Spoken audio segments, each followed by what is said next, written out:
An Anthropic engineer just declared Markdown dead.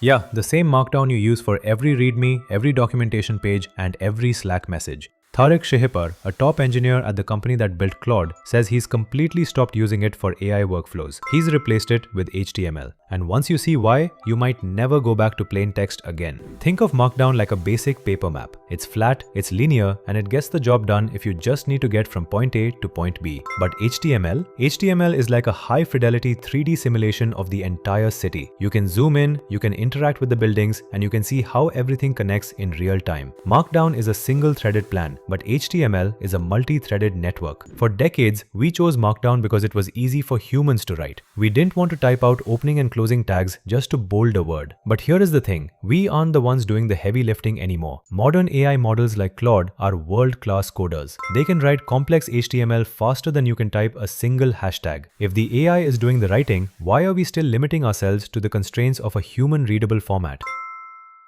Exactly, we shouldn't. Thariq uses what he calls a divergent network workflow. In a traditional Markdown world, you ask an AI for a design and it gives you one long vertical list of ideas. It's boring, but with HTML, he asks Claude to generate 6 different UI approaches and display them in a 3x2 grid. Now, instead of scrolling forever, he can compare every single option side by side instantly. It's a visual hierarchy that Markdown simply can't touch. This is where Claude's Artifacts feature becomes a superpower. When the AI outputs HTML, it doesn't just sit there as raw code. It renders into a live, interactive window. You can ask the AI to include sliders, buttons, or even interactive charts. Suddenly, your documentation isn't just a text file you have to imagine. It's a living prototype you can actually test and feel. It turns a static report into a one-off tool built specifically for your task. But wait, there's a catch.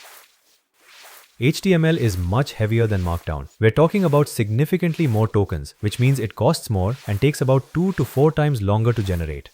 If you're on a tight budget or a slow connection, this might hurt. However, with massive context windows and models getting faster every month, Thariq argues the quality gain far outweighs the token cost. High fidelity beats high speed every single time. Let's talk practical use cases. Imagine a code review. Instead of reading a messy GitHub diff with those confusing red and green lines, you have Claude generate an HTML code explainer. It uses colors, annotations, and even diagrams to visualize the logic flow. You can actually see how the data moves through your functions rather than just guessing based on a list of changed lines. It makes catching bugs almost effortless. Or think about onboarding. Instead of handing a new developer a massive README that they'll probably skim and forget, you can have the AI build an interactive walkthrough. They can click through steps, toggle between different configurations, and see live examples of the code base in action. You're not just giving them information, you're giving them an experience. This is the future of how we share technical knowledge. This whole workflow is powered by 2 big pieces of tech, claudecode and MCP. Claudecode is a command line tool that lives in your terminal, and MCP, or Model Context Protocol, is the bridge that lets the AI see your local files, your GitHub history, and even your Slack messages. This means the HTML dashboards the AI builds are populated with your actual data. It's not a generic template, it's a custom interface for your specific project. Now, it's not all sunshine and rainbows. There is one major hurdle, version control. Git absolutely hates HTML diffs. If you change one small visual element, it can result in dozens of lines of noisy tag changes in your repository. It makes your commit history look like a disaster zone. For now, HTML is perfect for exploration and temporary tools, but Markdown still holds the crown for long-term version control text, at least for now. The real takeaway here isn't just about file formats. It's about a shift in how we think. We are moving from a world where we document things for people to read to a world where we build tools for people to use. If an AI can build you a custom dashboard in 10 seconds, why would you ever settle for a bulleted list again? The barrier between writing and coding is officially disappearing. So here is the challenge.